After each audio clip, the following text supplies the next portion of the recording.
morning, good afternoon, good evening, whatever time you're watching, folks. Thanks for joining us again for another Advent holiday video. Today we have Victor with us. D'Souza. Victor D'Souza.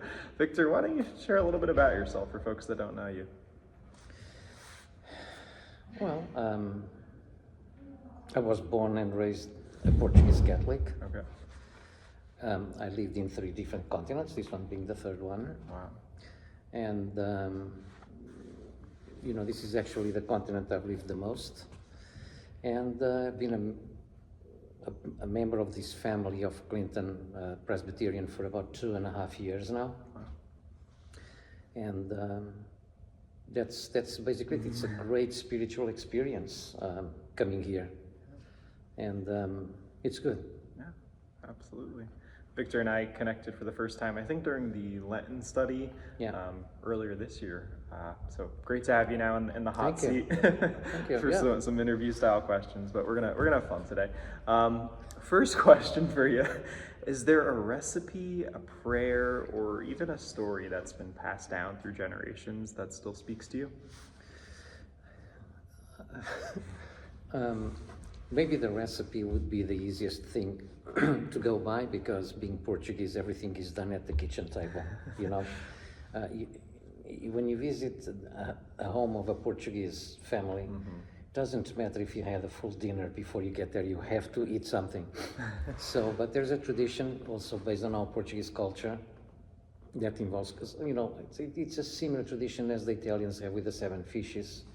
We just have different ways of work with codfish, and it's done in a couple different ways, and traditional Portuguese recipes for sweets. So that is being passed down to us. Okay. I pass it on to my daughters, and they are executing it the same way when we get together. So it's one of those traditions. The rest is not, I think, different than anybody else, you know.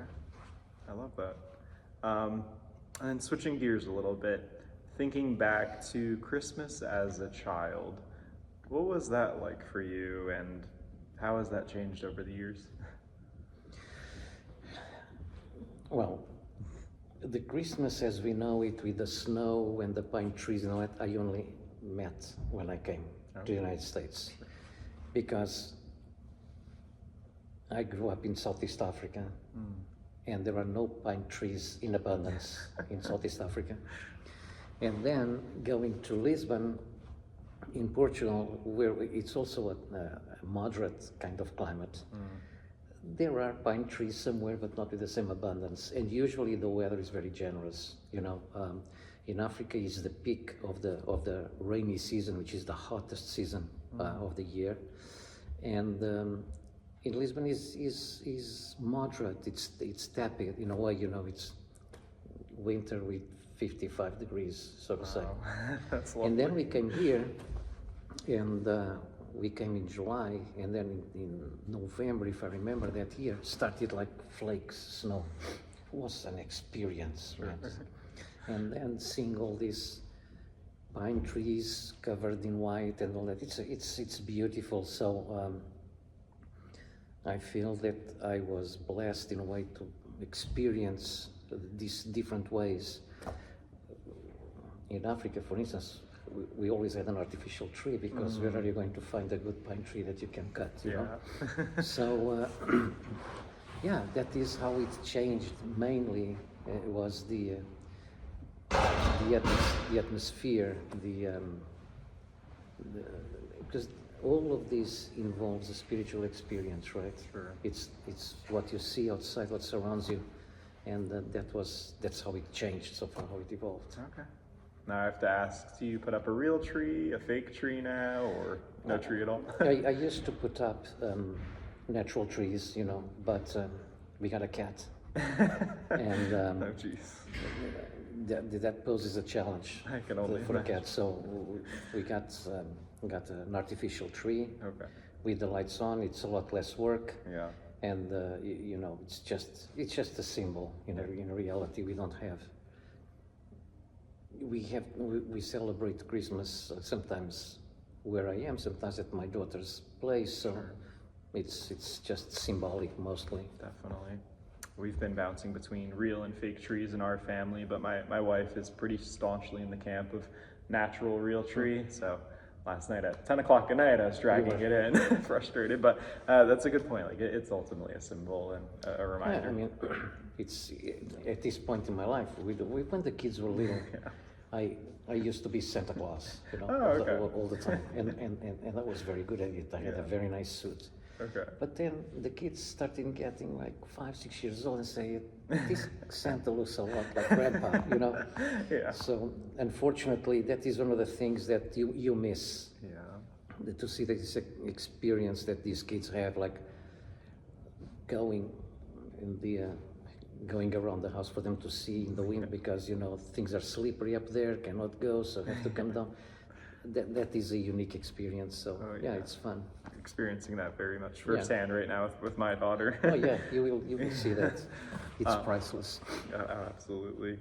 For the last question, curious to hear how you experience Emmanuel, God within us, during the Advent holiday season, whatever that means to you, whether that's a song, a scripture, or even just an experience during this time of year where you feel connected to Christ. Well, I am not really very literate about the Bible in itself. And to have a particular passage of the Bible that I say, wow, this really sticks with me, this talks to me, and it's really my favorite passage. All it takes is a couple of weeks go by, turn a couple of pages and I see another one that really talks to me, so the other one all of a sudden maybe that wasn't. Yeah. In this time, regarding feeling Emmanuel in us, at this time and with the climate that we are living in presently, in which there's a lot of hate and division, what I can think of as a passage that talks to me would be probably Leviticus 19, and that was almost more of a New Testament kind of guy, but this one in particular, it's love thy neighbor as you do yourself. It's really something that we should keep in mind this time of the year. Absolutely. And then all year round. Yeah, I love that. Well, Victor, appreciate you sharing some appreciate thoughts you today. very much. I'm really glad. I mean, I don't put my glasses on because I don't want to scare You look myself. great. No, but thank you very much. It Thank was indeed you. a pleasure. Yes. Okay, I wish you a wonderful holiday in the company And Merry of your Christmas to beautiful you. family. Thank you, Victor. Merry Christmas. Merry All right, Christmas, Merry guys. Christmas, folks. Bye-bye.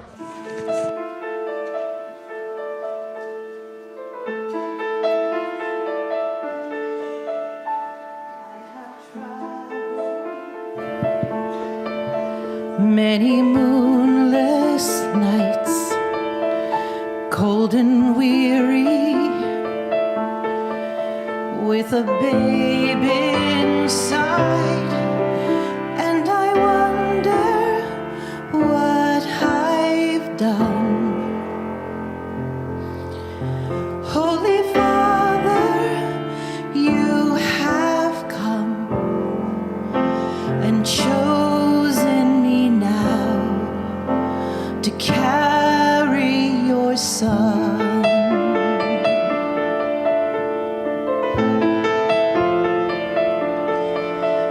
I am waiting in a silent prayer.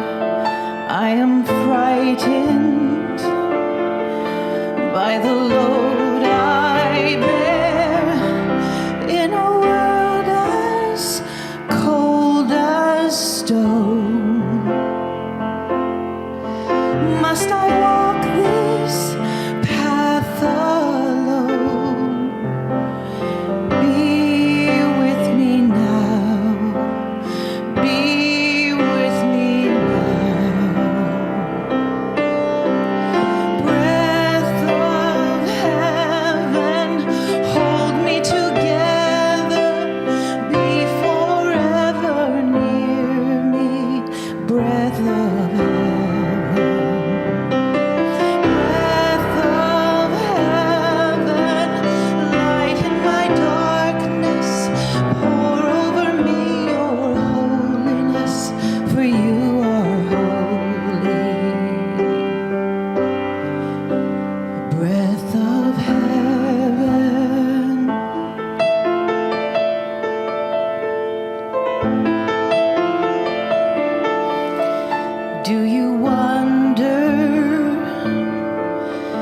as you watch my face.